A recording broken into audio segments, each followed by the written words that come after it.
Sveiki, klaipėdiečiai. Mes turime puikų senamiestį. Ir vieną vakarą aš bevaikščiodamas atradau puikią vieną vietelę. Kokią? Eime, aš jums ją parodysiu.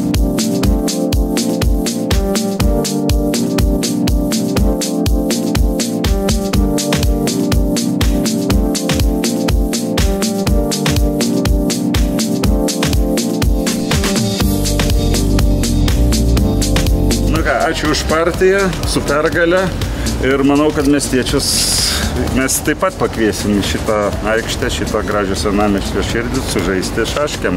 O manau, kitą metą savivaldybės dėka atsiras ir šachmatai. Aš manau, kad čia sudaroma labai gera proga, kad laimėtų visi klaipėdiečiai.